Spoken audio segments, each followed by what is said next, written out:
በደብረታቦር ዩኒቨርሲቲ የቃል ኪዳን ቤተሰብ ተመሰረተ። የደብረታቦር ዩኒቨርሲቲ ቃል ኪዳን ቤተሰብ የምስረታ መርሃ ግብርና የመጀመሪያ ዓመት ተማሪዎች ከደብረታቦር ከተማ ወላጆች ጋር የማረካከቢያ ዝግጅት በዩኒቨርሲቲው ህዳር 13 ቀን 2018 ዓ.ም ተካሂዷል።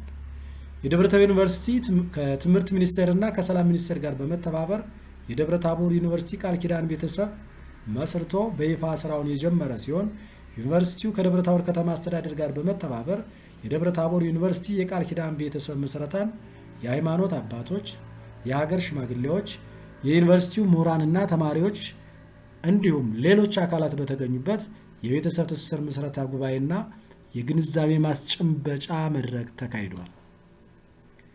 በቃል ኪዳን ቤተሰብ መሰረታው ላይ ተገኝተው መልእክት ያስተላለፉት የደብረታቦር ዩኒቨርሲቲ የአካዳሚክ ምርምር ቴክኖሎጂ ሽግግርና ማህበረሰብ አገልግሎት ምክትል ፕሬዝዳንት ዶክተር ሀብቴ አለምነው ዩኒቨርሲቲዎች ከቅርብ ጊዜ ወዲህ ተማሪዎች በሚመደቡበት ዩኒቨርሲቲ ከአካባቢው ማህበረሰብ ጋር ጥብቅ ቁርኝነት እንዲኖራቸው በማሰብ የቃል ኪዳን ቤተሰብ ምስረታ እያካሄዱ እንደሚገኙና የደብረታቦር ዩኒቨርሲቲም ተሞክሮውን በመውሰድ ተማሪዎችን ከደብረታቦር ከተማ ማህበረሰብ ጋር የቃል ኪዳን ቤተሰብ ምስረታ እንደተደረገ ገልጸዋል።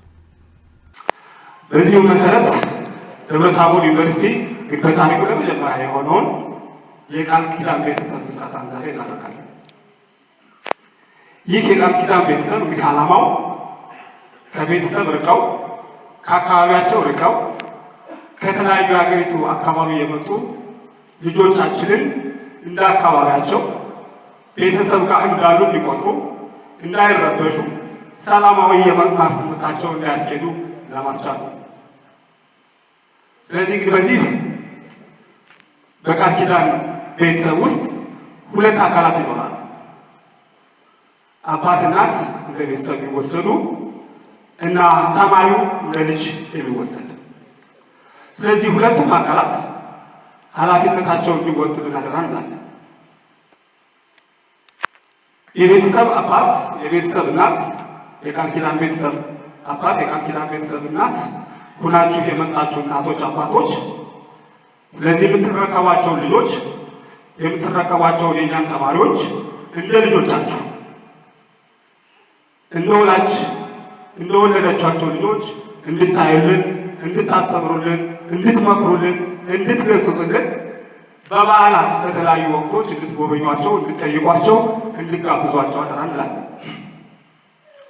ልጆቻችንም ተማሪዎቻችንም እነኚህን አባቶች እናቶች እንደ ወላጅ አባት እንደ ሌሎች እንደ መንፈሳዊ አባት ቆጥራችሁ ትእዛዛቸውን እንድታከብሩ፣ ተግሳጻቸውን እንድትሰሙ፣ ምክራቸውን እንድታከብሩ አደራ እንላችኋለን። በዕለቱ የደብረታቦር ከተማ አስተዳደር ከንቲባ አቶ ደሴ መኮንን ባደረጉት ንግግር የደብረታቦር ከተማ ማህበረሰብ በታሪኩ ተከባብሮና ተቻችሎ የሚኖር አብሮ መኖርን የሚያውቅና ለሌሎችም አካባቢ ተምሳሌት እንደሚሆን አንስተው የቃል ኪዳን ቤተሰብ መመስረቱ የዩኒቨርሲቲው ተማሪዎች በደስታና በችግር ጊዜ ብቸኝነት ሳይሰማቸው ከመሰረቱት የቃል ኪዳን ቤተሰብ ጋር እንደ ልጅና አባት እንዲሁም እህትና ወንድም ሆነው እስኪመረቁ ድረስ ጥሩ ጊዜ እንዲኖራቸው ያስችላል ብለዋል። ብዙ ቋንቋ ብዙ ሃይማኖት ታስተናግድ እንጂ የቆየ ታሪካችን ተመልሰን ካየን እንዳንድ ቤተሰብ በኢትዮጵያዊነት ብቻ ተሳስረን ወንድማማች ሆነን ከቦታ ቦታ ተንቀሳቅሰን የኢትዮጵያዊነት ስሜት ኑሮን የኖርንባት የምንኖርባት ሀገር ናት። ከተወሰነ ጊዜ በኋላ የተፈጠረው የብሔር ፖለቲካ እርስ በርሳችን እንድንከፋፈል አንዱ ለአንዱ የነበረንን መከባበርና እሴት የተሸረሸረበት ሁኔታ የተፈጠረበት ሁኔታ ነው ያለው። ይህን አስመልክቶ የበለጠ ወደ ነበረን እሴት እና ከፍታ ለመሄድ በዚህ ልክ በዩኒቨርሲቲ ደረጃ ማስተሳሰር ወሳኝ ጉዳይ ነው። የከተማችን ሕዝብ ወስደን ካየን በእርግጠኝነት ታሪካዊና ጥንታዊት ከተማ ተብላ ከምትጠራው ለኢትዮጵያ የስርዓተ መንግስት ግንባታ አስተዋጽኦ ካደረጉ ከተሞች የመጀመሪያው ከተማና አካባቢ ነው። ይህ አካባቢ በታሪክ ወስደን ስናይ ተከባብሮ ተቻችሎ የሚኖር ከየትኛውም ብሔር ብሔረሰብ የመጣ የተማረ ኃይል ቆየት ባለ ታሪካችን በአስተዳደርነት በትምህርት ቤት እኛ ስንማር ራሱ በትምህርት ቤት መምህርነት የዚህ አካባቢ ነው የዚህ አካባቢ ነው ሳይባል ሲመራ የቆየ አካባቢ ነው። ስለዚህ በመቻቻል በኩል ተምሳሌት የሆነ አካባቢ ነው። ያንን አሁን ይህ ትምህርት ቤት የከተማችን አይን ከተማችን እንደ ትልቅ ኢንዱስትሪ የሚያየው ዩኒቨርሲቲ ነው። በዚህ ዩኒቨርሲቲ ውስጥ ሲንጸባረቅ የቆየው ቅድም እንዳልኳቸው የብሔር ፖለቲካ እንኳን ቢያበላሸው ታሪኩ እንዳለ የቆየበት አካባቢ ነው። 2010 2009 መጨረሻ የነበረ ብጥብጥ ለተማሪዎቻችን ምንም እዚህ ትምህርት ቤት ግቢ ውስጥ በተማሪና መምህራኖቻችን ልዩነት ሳይኖር ተቻችለንና ተከባብረን የብጥብጥ ማዕከል ሳይኖር መሄድ አለበት ብሎ ህዝቡ በሰራው ስራ ተማሪዎቻችንም መምህራኖቻችንም ያለምንም መንከን ትምህርታቸውን አጠናቀው የሄዱበት አካባቢ ነው። 2015 የ12ኛ ክፍል ፈተና ሲሰጥ ከተለያየ ብሔር ብሔረሰቦች የመጡ ፈታኝ መምህራኖች እና ከዞናችን አካባቢ የመጡ ተማሪዎች እዚህ አካባቢ እርስ በርስ ግጭት ሲፈጠር የከተማችን የሃይማኖት አባቶች፣ የከተማችን ነዋሪዎች፣ ሽማግሌዎች፣ ወጣቶች ወደ ግቢው መጥተው ግቢው የኛ ነው ብሎ በማሰብ ከማንኛውም ጥቃት ተከላክለው ፈተናው በሰላም እንዲሄድ ከየትኛው ብሔር ብሔረሰብ የመጡ መምህራኖች ስጋት ሳይኖርባቸው ሳይጨነቁ ከቤታቸው የኖሩ በሚመስላቸው ያህል እዚህ አካባቢ ፈተናቸውን ፈትነው ሽማግሌዎቻችን ባህር ዳር ድረስ ወስደው ሸኝተው አድርሰው ፈተናውንም ወንድሞቻችንም አድርሰው የመጡበት አካባቢ ይሄ የቆየ ባህላችን ያልተሸረሸረበት የመቻቻልና የፍቅር ከተማ መሆኑን ያሳየንበት መገለጫ ነው። የዛሬው ፕሮግራም ደግሞ የቃል ኪዳን ቤተሰብ ስንመሰርት ከዚህ በላይ ዩኒቨርሲቲያችን የሰላም ዩኒቨርሲቲ ከማድረግ ባሻገር የሚመጡት ልጆቻችን እዚህ የሚመጡ ልጆቻችን የኛ ልጆች ናቸው። ልክ ኢትዮጵያዊ ስሜት ተሰምቷቸው ወደዚህ ሲመጡ ከእናት ከአባታቸው ቤት የመጡ ሊመስላቸው ይገባል። ስለዚህ እኛ በቃል ኪዳን ቤተሰብ ከተማሪዎች ውስጥ የሚደርሱንን ወስደን በደስታ እየተገናኘ እንደ ቤተሰብ እነሱ የሚፈልጉት ሲኖር እየተነጋገር የምንኖር መሆን መቻል አለበት ብሎ ታስቦ የተዘጋጀ ይሄ ከአሁን በፊት ጎንደር ዩኒቨርሲቲ በጀመረበት ወቅት ጎንደር እዛ የቃል ኪዳን ቤተሰብ የተሳሰሩ ተማሪና የከተማው ነዋሪ በእርግጠኝነት እናትና ልጅ የሚያደርገው ሁሉ እያደረጉ ስራ ዘው ተማሪዎቹ ክረምት ላይ በቃል ኪዳን ወዳገኘሁት እናት አባቴ ቤት ሊሄድ ነው ብለው የሚሄዱበት እናት አባቶች ደግሞ ደቡብ፣ ኦሮሚያ፣ አፋር፣ ሶማሌ ጭምር ተጠርተው ጭምር እነዚህ የቃል ኪዳን ልጆች እናት አባቶቻችን ናቸው ብለው ጠርተው ሂደው በጋራ እዛ ደርሰው እናትና አባቶቻቸውን የሚያገናኙበት ሲመረቁ እናትና አባቶቻቸው ሲመጡ በተቻለ መጠን እዚህ ያሉት እናትና አባቶቻቸው አብረው ተገኝተው የሚያስመረቁበት ሁኔታ ተፈጥሯል። ይሄ እዚህ ዩኒቨርሲቲ ማድረግ የበለጠ የዩኒቨርሲቲያችን የሰላም ዩኒቨርሲቲ እና ከፍታ የሚያሳይ ለዚያም ነው ዛሬ የቃል ኪዳን ቤተሰብ ምስረታ በዚህ ልክ መሆን አለበት ብሎ መረካከብ አለብን ብሎ ታስቦ የተሰራው። አንዳንድ አሁን ሳየው በመርሃ ግብሩ ላይ የደብረ ታቦር ዩኒቨርሲቲ ማህበረሰብ አገልግሎትና ቴክኖሎጂ ሽግግር ዳይሬክተር ዶክተር ታደሰ ዋለልኝ የቃል ኪዳን ቤተሰብ ምስረታውን አስፈላጊነት አስመልክተው ሰነድ ያቀረቡ ሲሆን ወደ ዩኒቨርሲቲው የሚመጡ ተማሪዎች ከአካባቢው ማህበረሰብ ጋር የጠበቀ ግንኙነት እንዲኖራቸው በማድረግ በክፉም ሆነ በጥሩ ጊዜ ህብረተሰቡ ከተማሪዎች ጎን እንዲሆን ለማድረግ ዓላማ ያደረገ መሆኑን ገልጸዋል። እንዲሁም አጠቃላይ ፕሮግራሙን በተመለከተ ከሀገር ሽማግሌዎች አባት ሆነው በመጡት አባ መኳንንት አለማየሁ ገለጻ ተደርጓል። ሰው ሃይማኖት አይቀየም። በመጀመሪያ የነበረው ሰው በሃይማኖት አይቀየም። ሃይማኖት በኋላ ይመጣል። ስለዚህ ሰው ሲፈጠር ልዩ የሆነ ከፈጠራቸው 22 ፍጥረታት ልዩ የሆኑት ፍጥረት ሰው።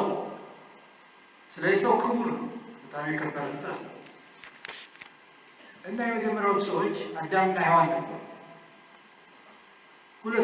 አራት ልጆች ወለዱ በሁለት ጊዜ ማለት ነው። አራት ልጆች ሲወልዱ ከዛ ሁለቱ ተጣሉ። ሁለቱ ሲጣሉ ግን የተጣሉት የእግዚአብሔር መንግስት ለማግኘት አይደለም የተጣሉት፣ በግል ፍላጎት የተጣሉት። እኔ ከሌለ ሌላ አግባ ሌላ አግባ በሚል ነው። ስለዚህ አባትየው አይ አንተ አንድ ሽል የእግዚአብሔር ሕግ ነውና ከአንተ ቀጥሎ የተወለደችው ውሰድ፣ እሱ ደግሞ የአንተ ውሰድ ሲለው አልሰማም አለ አንደኛው ማለት ነው።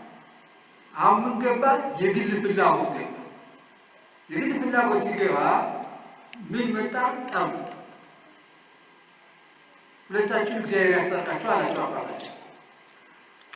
ሁለቱም ለእግዚአብሔር አቀረቡ መስዋዕት። ሲያቀርቡ እግዚአብሔር ያንዱን ተቀበለ፣ አንዱን ሳይቀበለው ቀረ። አይ ስለዚህ ትክክል ነው አላባት።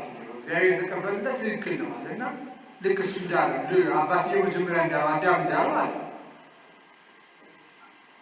ስለዚህ አንተ ማባት ያለብህ ያንተን መንትያ የተወለደችውን ሰዓቷን ያቺ የዛኛውን መንትያ ነው አለ።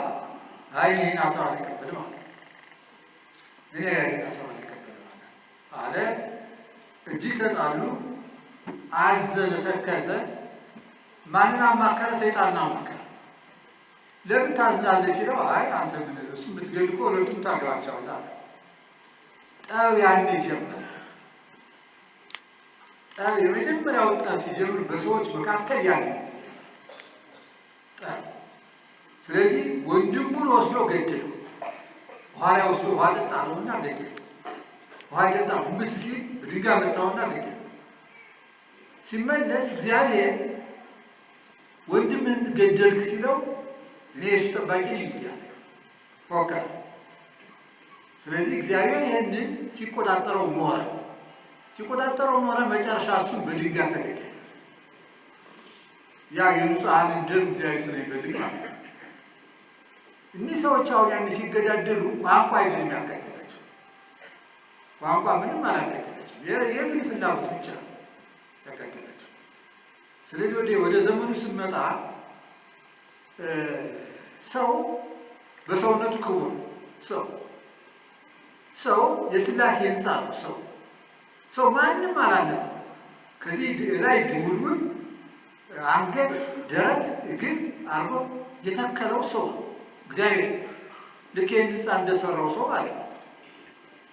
የእግዚአብሔር ሕንፃ ሰው ነው። ስለዚህ በሰው ላይ የምንወስደው ክፉ እርምጃ የሰራው ሰሪ ይቆጣጠራል፣ የፈጠረው ፈጣሪ ይቆጣጠራል። ስለዚህ እያንዳንዱ ማለት በቦታ የምናደርገው ግጭት፣ በብሔር የምናደርገው ግጭት፣ በቋንቋ የምናደርገው ግጭት ይኸው ከእግዚአብሔር መንግስት ያራቀ። ስለዚህ ሰው በሰውነቱ ተከብሮ መኖር አለበት። ሰው በሰውነቱ ተዋዶ መኖር አለበት። ሰው በሰውነቱ ተፋቅሮ መኖር አለበት። ሰው በሰውነቱ ተከባብሮ መኖር አለበት። ይህንን እውነት ማንም ሊፍቀው አይችልም። አሁን በዘመናዊ ትምህርት ስንማር የዝና ዓለም ትምህርት ማለት ነው። ይህንን አይሸረሽረው። ይህን የሚሸረሽረው ከሆነ ትምህርት ወደቀ ይባላል። ይህን የሚሸረሽር ከሆነ ይህን የእግዚአብሔር ሕግ የሚሸረሽር ከሆነ እግዚአብሔር የፈጠረውን ሰው የሚያፈልስ ትምህርት ከመጣ ትምህርት ያኔ ወደቀ ይባላል። የተማረው ተማረ ይባላል። የተማረው ማለት ነው። ለምን? ይሄ እጅግ የሆነ ከእግዚአብሔር የሚያስወጣን መስመር ስለሆነ ማለት ነው። ስለዚህ የአምላክን ቦታ ይዞ የያዘው ሰው ልክ በዚህ ልክ ከብሮ ኖሯል። አቡነ ገብረ መንፈስ ቅዱስ ግብፃዊ ናቸው። እሳቸው ወደ ኢትዮጵያ መጥተው ቋንቋቸው ከኢትዮጵያውያን ጋር አይስማማም። ልክ እንደዚህ ዘመን ቢሆን ኖሮ ይጣሉ ነበር ያለ ወይም ይባረሩ ነበረ ማለት ነው። ከሌላው ዓለም የመጡ ቅዱሳን በኢትዮጵያ ምድር አይኖሩም ነበር። እንዲያሁኑ ብሔርተኝነት ቢኖር ነው በቃ አንተ ግብፃዊ ነህ፣ አንተ ሮማዊ ነህ፣ አንተ ግሪካዊ ነህ፣ ወደ ነበርክበት ሂድ ይባል ነበር። ግን አይደለም። ቋንቋ ምስጢር ሆኖ ሲኖርባቸው ቋንቋውን እግዚአብሔር አምላክ ገልጾላቸው ከነበሩት ሕዝብ ጋር ተስማምተው ኖረዋል። ይህ በእግዚአብሔር ስሜት ነው ማለት ነው። እቺ ከዚህ ላይ ላቁማትና ከዚህ ቦታ ላይ ሁለት ጊዜ ቆመ። አንድ ጊዜ ባለፈው የዩኒቨርሲቲው አሁን ቅድም የተነገረው የተማሪዎች ጭቅጭቅ በነበረበት ሰዓት ማለት ነው። ያኔ በጣም ከሮ በነበረበት ሰዓት በጣም ከሮ ማለት ነው። እነሱ ሽማግሌ በቃ ባይት አንፈልግም ባሉበት ሰዓት ማለት ነው። እሺ መድረክ ላይ ቆመናል። እግዚአብሔር አምላክ ግን ያው ራት እስከሚሆን ድረስ ቆይተን ራት አብልተን ምን ብለን ሄደን እግዚአብሔር ስራ ሰርቷል። ያ እንዲያውም የነበረው ቀኑ ሚካኤል ነው መሰለኝ ነበር። ያለ የሚካኤል ዝክር ሁሌ እንዘክራለን ነበር። ያኔ ዶክተር ሌላ አንድ ዶክተር ነበር የሚያስተምረው ነበር። በቃ በአመቱ ምን ጊዜ ይሄን ቀን እናከብረዋለን አለ የሚካኤል ቀን። ስለዚህ እዚህ ቦታ ላይ ብዙ ስራ ሰርተናል ማለት ነው። አሁን ደግሞ ዛሬ መጥተናል። አሁን ስንመጣ ምንም ይዘን አልመጣም። ይዘን መጣው ምንድነው? ሰው የሚለው ነገር ለዚህ ለደብረ ታቦር ሕዝብ የሚከብደው አይደለም። በቃ ሰው በሰውነቱ ይከበራል። በሃይማኖቱ አይደለም እኮ ሰው በሰውነቱ ነው የሚከበር። ሰው በሰውነቱ ነው የሚያዝ። ሰው በሰውነቱ በእግዚአብሔር ዘንድ ዋጋ ያሰጠኛል ብሎ የደብረ ታቦር ሕዝብ ያውቃል። በሰውነቱ ብቻ። ስለዚህ ልክ ሰው መሆናችሁ ብቻ የደብረ ታቦር ሕዝብ ይቀበላችኋል። ተማሪዎቻችን ምንም አይነት ጭቅጭቅ፣ ምንም አይነት ጭንቀት ምንም የለባቸው። በዚህ የደብረ ታቦር ያስተናግዳቸዋል በትክክል። ስለዚህ አሁን እውነት ነው። አሁን አቶ ደሴ እንደተናገረው ብዙ ሰው ባይሰማ ነው እንጂ ይህ አዳራሽ ይሞላል። ስለዚህ ሁላችሁ ተደስታችሁ ካሰባችሁ በላይ ተደስታችሁ ትኖራላችሁ። ደብረ ታቦር ከልጆቹ አይደለም ጊዜ የሁላችን ልጆች በተለያየ ዓለም ነው የሚኖሩት። እነዚያም ልጆች በዚህ ያለፉ ናቸው። ስለዚህ እኔ እዚህ ጥሩ ለሰው ሳደርግ ልጆቼ ባሉበት ጥሩ እንደሚጠብቃቸው አምናለሁ። ልክ ሁሉም የደብረ ታቦር ሰው ይኛል። ስለዚህ እናንተ የደብረ ታቦር ሕዝብ በስነ ስርዓት የቃል ኪዳኑን ጉዳይ እሱ ይቀበላል። የደብረ ታቦር ሰው ማለት ተቀብሎ እናንተን ያስተናግዳል።